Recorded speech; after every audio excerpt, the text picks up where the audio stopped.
Hi, everyone, and welcome to the EV Fleet Roadmap, a Navistar podcast on your fleet's path towards zero emissions. I'm your host, Jason Morgan, and joining me today is AJ Palmisano, Director of EV Charging and Infrastructure at Navistar, and Nick Grindrod, Director of Infrastructure at Quanta Services. Gentlemen, thank you for joining me today. Thanks for having us. Great to be here. Yeah, we had a great time last time. So much fun. And you brought a friend. I did. All right, well, the more the merrier. Nick, I know you're with Quanta. Can you just give me a little background on who Quanta is, what you do, and what your role in the EV world is? Sure. Quanta Services does all things in power delivery, so transmission lines, distribution lines, substations, construction of all that, as well as solar installations, wind installations, and more recently we're getting into the EV space and installing those. So partnered with people like Navistar and other customers to build that infrastructure out. Okay, I see. So you're in the literal trenches then with this infrastructure going in, supporting the grid, making sure there's capacity and getting power to where it needs to go. Is that correct? Exactly.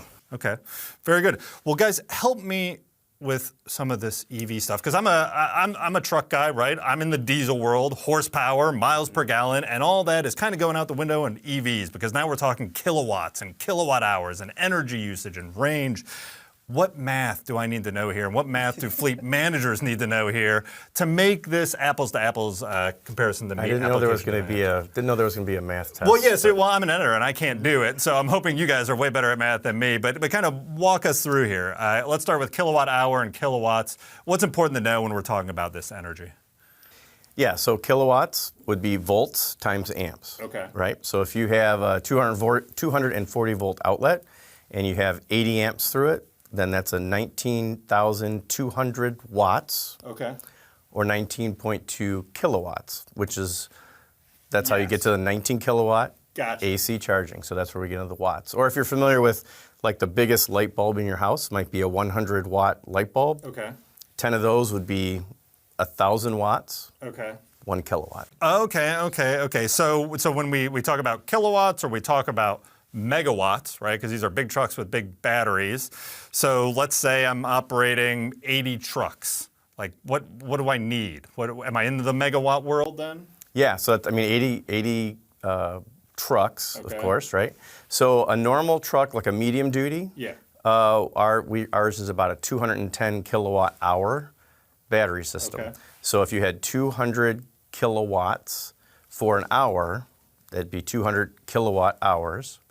So if you have 5 of those, now you're into a megawatt. Okay. So you asked about megawatts. Right. So if you have 80 trucks, Right. you're definitely into the megawatts. If you're trying to charge all these at one time, it can be a lot. Okay. And then, so like I said, if you have a kilowatt for an hour, it's a kilowatt hour. So a megawatt for an hour, of course, would be a megawatt hour. It all works the same way. All right, so then going back to the application, this is what I'm talking about when I'm looking for that charging capacity, right? If all my trucks are all plugged in all at once, right? Let's say it's the end of the day, I'm gonna charge them all overnight.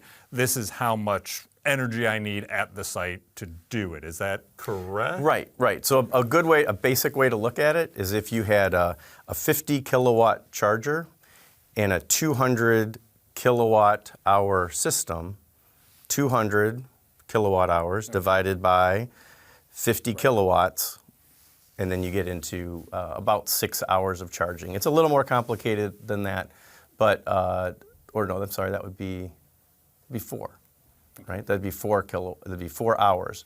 So if you had 200 kilowatt hour system Yep. divided by 50 kilowatt charging, Yep. that would be just a little over 4 hours of charging time. Okay, right. Yeah. Kilowatts is comparable to horsepower, so they're both power. When you add in the time component, it's how long can you use that power for. Okay, I see. And then, when you're talking about getting power to where it needs to be, right? So I'm a fleet, I have a location, I want to get into electric trucks, like you all have the EMV, right? International EMV that I'm going to be able to put to work here in medium duty applications. How do you work with customers to make sure that I'm getting the power I need and the ability to scale, right? Because I might start with 1, 2, 3 electric trucks, but I want to go to 50, I want to go to 80 in the next year, 2 years, 3 years. How do you work on planning that out and then being able to scale? When you're looking to scale up to 50 trucks, you really want to be looking 10 years ahead. Okay. We don't want to go and install charging infrastructure for 2 trucks then go ahead one more year, do that again, and keep doing this sequentially. Right. We want to look ahead to the ultimate build out and build it for that. Because if you just build with the first stage, you're going to undersize conduit, wire, all the infrastructure you need. Could be switchgear and transformers. So you're going to end up almost going back and ripping that out and starting over. So it's not cost effective and it's going to take longer. So you really want to look ahead, potentially build out some of the infrastructure. So you just have to go add another charger, but the backbone of your electrical system can take all of that load and you don't have to go back and rip everything out. When you're putting new infrastructure in the ground to get the power to your site, right? So you said look at a 10-year. So how do you work with customers, right? Because that's quite an outlook, right? If you think about the diesel world, if I'm at I guess it's like a 5 or 6 turnaround time period now for new trucks, right? It used to be, we used to look at 3 or 4. Supply chain, the pandemic being what it is, it's pushed fleets into that 5 or 6 turnaround period, right? So now when you're sitting down with customers and saying, okay, well, let's look at 10 years. You want to do electric trucks, you want to get them in your fleet. Yeah, you're going to start with 1 or 2, but you got to plan for 10. How do you have that conversation? How do you get fleets to start thinking about that mindset? Sure. Yeah, it is important, as Nick said, to start thinking out several years out. I mean, think about it this way. If you were going to tear up your kitchen and you were going to put in one outlet and then go back the next year, put another outlet and so on, then you want to put all the outlets in at one time. Yes. Same thing, you want to run the conduit all at one time while the doors, everything's taken apart. You put all the outlets in. You don't have to buy every lamp right now or every fixture for your kitchen. Right. But you do want to have the outlets available. You want to do the same thing for the charging infrastructure. So we'll encourage people to think about what your fleet is going to look like 2, 3, 4, 5 years out. Right. It can be really tough to think beyond 5 years out, but some people can. Right. So think about at least running the conduit in the ground, that type of thing, the infrastructure portion of it, about 5 years out. And then you don't have to buy it all right now, but at least get what we call the stub ups there. Get it ready to plug in down the road. Right. I like that analogy. That makes sense to me too, because I've also been through that. And yeah, then you go months without a kitchen and it's like a terrible experience. Yeah, no, you don't want that, right? And I want to come back to that and specifically too in the charging equipment thing. But Nick, when you from the utility side, right, then the project side, what do you see in terms of, okay, I'm a fleet, I have this kind of expectation for power. Do you have any tips for working with the utility or working with you guys to make sure the utility can get the power that I need? Because I know that relationship, it's new in the industry, right? Do you have any advice for fleets that are working in that regard?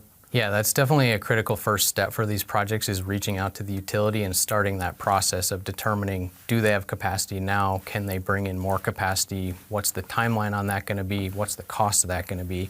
Because oftentimes getting that infrastructure in place can take years. It could take a year to 2 years. So it's a very long timeline. And if you don't factor that in and get that started late, it's just going to delay your project. Right. Yeah. I mean, we've heard up to 3 years in some cases, depending on where we're at too.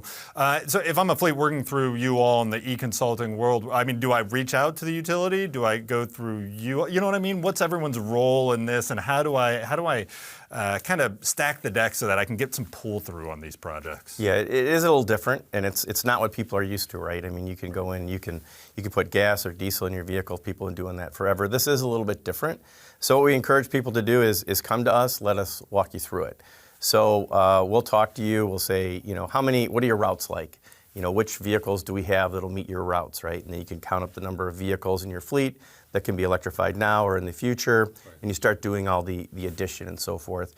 And then once we get to the point where we say, okay, we've got a pretty good feel for how many chargers you need, because we've talked about how long you have to charge, how many vehicles you have to charge. And then we pull in, someone like Nick on the Quanta side, and we'll say, okay, looking at this holistically, they work with the power utilities every day. Right. So we would just encourage people not to try to do it on your own. Let us help you, because it's what we do every day. Right. Well, and Nick, to go back to the Quanta side too, then you have relationships across the country, right? You're working with many different utilities, and so like as a fleet where I don't really have a relationship with my local utility, working with you all, you have that relationship and you can help pull from that side while I'm talking with them and talking with the Navistar group, right? Exactly. Our company has over 330 companies underneath it, so we work in all the regionalities, all the states. We've worked with all the utilities, and that's where a customer that may have multiple sites across multiple states, rather than them having to go through learning a utility at each of those, it's better to work with someone that does that and can know how to work with the utility right away. Yeah, I need an inside man, I think, to get these things rolling, right? This can take a long time. It can take a long time to get infrastructure on the ground. Is there anything I can do in the meantime? Anything that either I can educate myself on the EV side, or we're hearing more about temporary power solutions? What are my options? Yeah, so talk about the timing a little bit. Normally what we see is people say they wait and they wait and they wait and they finally want to pull the trigger, right? And they're going to say, okay, now we decide we're going to buy 5 trucks and we need 5 chargers. And then you find out you can get the vehicles faster than you can get the charging infrastructure run, which is not unusual. Right. So a lot of times people need something to bridge that gap. And there are options for that. So depending on how much power needs to be brought in or whether the power is even available, we have a couple of options. One is to have chargers hooked up to generators, with propane or otherwise. The other possibility is to have temporary drops. We call them pin and sleeve. So you imagine a shop or the outside of a building where they're basically giant outlets that we call pin and sleeve. You just kind of screw them in like a coupler. Okay. And you can power lots of mobile, look like R2-D2, lots of chargers that you can scoot around and roll them around and plug those in, put them where you need. That's another good way to kind of figure out where you're going to need chargers in the future. We do see people do that. They'll put drops in a couple different places, try the charging in a couple different places while they're waiting for the more elaborate infrastructure to be brought in. So we've done either one of those. Like for trade shows, we'll bring in the propane generator with the charger attached to it. That's a good way to do that. And I know that Quanta and Nick, their group has some things as well. Yeah, what do you have over there? Yeah, we've got some mobile battery units that can have chargers attached to those, so that can be pulled in and out of sites and used temporarily. So those are a couple different options. The other one would be looking at your current building and seeing if it has a little bit of extra power. When we're talking about a fleet installation of 50 trucks, you're going to need to get a new service. That's going to be a big project. But you may have the capacity within your building to add maybe 1 or 2 level 2 chargers. So you can at least do some overnight charging, kind of get your fleet users comfortable with EVs, and in the near term, start the longer process of the big project. But there is always the potential to have some capacity on your building too. Yeah, and I imagine that, for customers that are moving this way, well, one, I mean, we're kind of being regulated to some degree, but that's a different conversation for a different day. But then the other one is that sustainability portion, right? Moving towards zero emissions, and still having that conversation of, okay, well, if I'm going to have a temporary power solution, I want it to be zero or near zero, or clearly less than what's coming out of the tailpipe in my diesel truck, right? And so I imagine keeping that type of mind is important as well. Sure. Yeah, and so that's why one of the reasons we're going to propane as opposed to diesel, for example. That's one of the things. It's also we also worry about the noise, so we try to make it a little bit quieter as well. Or a lot of times too, those will charge overnight, so the generator's running at night. And our first generation didn't have baffles around it, for example. The second generation does. It's just a little bit. It's noise pollution too, right? So. Right. Well, and when you get into the EV operation, the electric truck operation, you notice that a lot, right? You don't have the rumbling diesels around there. It's nice. It's a little calmer. You feel a little less stressed, but yeah, you don't want to add too much of that. But you still want to get the job done. You still want to get rolling with electric vehicles. I like the temporary power solution because there are, getting that infrastructure in the ground can take a time, but it's adding a layer of complexity now for me as a fleet manager. I'm thinking, oh my gosh, okay, now we got temporary power. How do you help fleet customers work through, the TCO on this? How do I break up or bundle these costs or figure out this roadmap for where I'm going and still get my ROI out of it? Yeah, so when you talk about 2 other things I'll touch on that you talked about was the noise. So our school buses, you can actually, when you're sitting in the back, you can hear the turn signals. Oh, wow. Yeah, it's that quiet. And it does keep the kids a little more calm. And then you talk about the adjustment part of it. One of the primary reasons we have these temporary solutions is so that people can test drive. So if I'm a fleet and I'm thinking about doing EVs, but I don't know exactly how it's going to work for my situation, we bring in these temporary solutions. Here, put this on your parking lot. You don't have to worry about running all the infrastructure right now. You can drive around your routes, your way for a week, a month, whatever it is, and then it helps sort of take their reservations, their concerns about it, and it helps alleviate those. Now, when you talk about the cost part of it, or bringing it back to the total cost of ownership, we talked through a lot of those options. Now, feeding into that, a lot of people I have to charge as quickly as possible. I have to charge as quickly as possible, and you don't always have to charge as quickly as possible. So there's something called demand charges.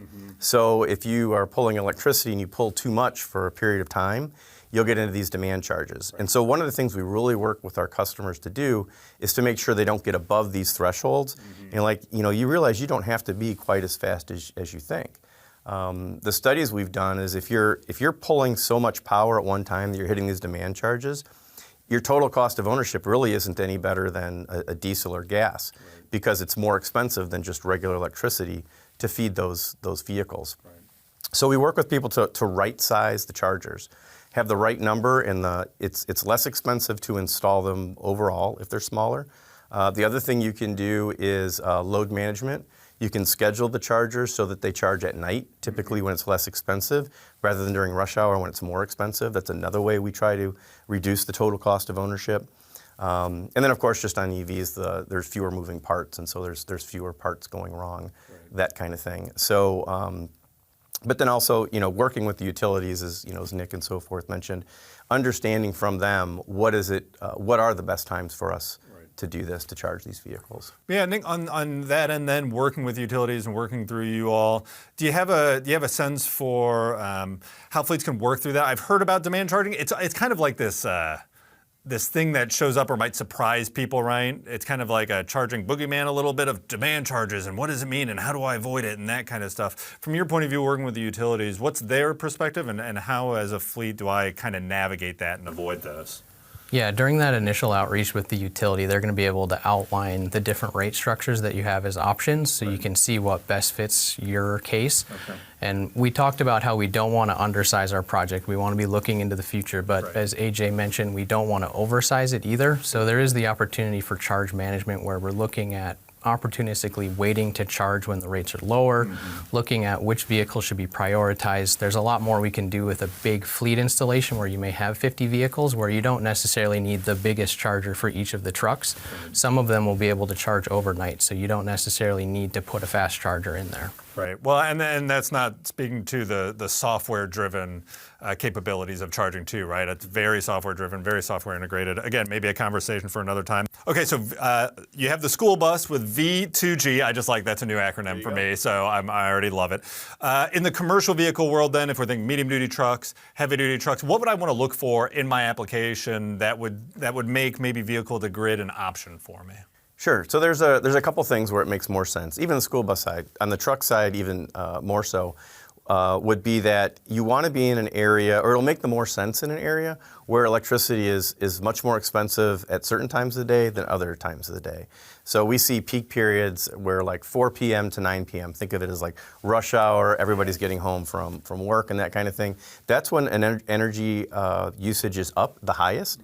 And that is when the utilities want the most help, if you want to call it that, for energy resiliency and so forth. So that tends to be where if you can be billed more during the middle of the day or that time of day than at night, those are the areas where the total cost of ownership will make more sense.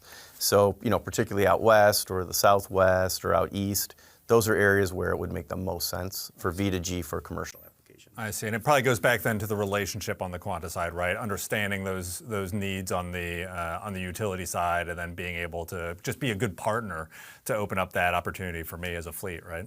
Yep, you need to understand the different rate structures that each utility has and where that makes sense to try and do the V2G. There is one thing that I hear a lot about that I kind of want to get your take on, maybe a little early, but bi-directional charging, which I love the idea of, okay, I'll charge, but then I want to be able to send energy back to the grid and the utility and get some money back for it, right? Or kind of even out my costs. What's the reality of that? Where are we at with bi-directional charging and the benefits? Yeah, so it is very real, and it's happening today. So, for example, if school districts commit to bi-directional charging, or what we might call V2G, vehicle to grid, I like that. What'll happen is they'll get some money for their buses. In some cases, they can get their buses fully paid for. And the reason it makes sense for school buses is because they sit pretty much all summer long, right? And so people are pulling their air conditioning all day long, or all, throughout the summertime. Yeah. The buses in general aren't being used in the summertime. So the buses are these huge battery packs, right? We could do 200 kilowatt hours up to 300 kilowatt hours. So you can charge at night when it's less expensive, and that's pulling energy out of the grid, obviously, when it's cheaper. And then the bidirectional part is sending the energy back to the grid, usually during the times when it's more advantageous to do that, because if you can buy the energy at one price and then sell it back at literally double the price, then you can just sit there and do that every day, and then you can actually make money with the school bus through the bidirectional charging of the vehicle to grid. It can also be used for emergency purposes. We had one school district in places where you wouldn't necessarily expect them. Down in Mississippi, they said, what we want to do is our demand charges come on Friday nights. What happens on Friday nights? Football. Football is like religion in certain places, right? Everybody's coming in. We use more power at that particular time on Friday night than any other time during the school district, or it's during the school day. So what we wanted to do is shut off everything except for our little grid, which is going to be the stadium. And we want to have all these buses lined up and feed energy back into the stadium, and then just go charge them when the games are over and all that kind of thing. So you see, we're hearing people think very creatively, not only just because of cost of ownership, but also it's just kind of a cool thing if you think about, feeding the energy there. Yeah, for sure. Got to power those Friday night lights, right? Very application driven too. You got to have the application that supports it. Nick, is this something from the utility perspective that they have an appetite for? Are they looking to do this? How aware on their side of the bidirectional charging? I'd say it's in the early stages, but it varies by utility. But yeah, they're starting to do this, and you've got the economic opportunity of arbitrage of the energy prices, but on the customer side, it's also a resiliency factor where you've got backup for your building should the power go out. Right. Or even some of those emergency situations, right? Or anything we've seen, especially there in the South and Southeast. Okay, great. Well, we are a couple months into 2024. We have some big events coming up here for the industry. What can we expect going in the year in the zero emission space? So everything's evolving. It's evolving very quickly. It's interesting, you hear about things changing every 2, 3, 4 months. So we have ACT Expo, which is probably the largest expo of its kind that we participate in. And I would just say, tune in, go to the websites, look for us at ACT Expo. The new stuff will be there. Yep.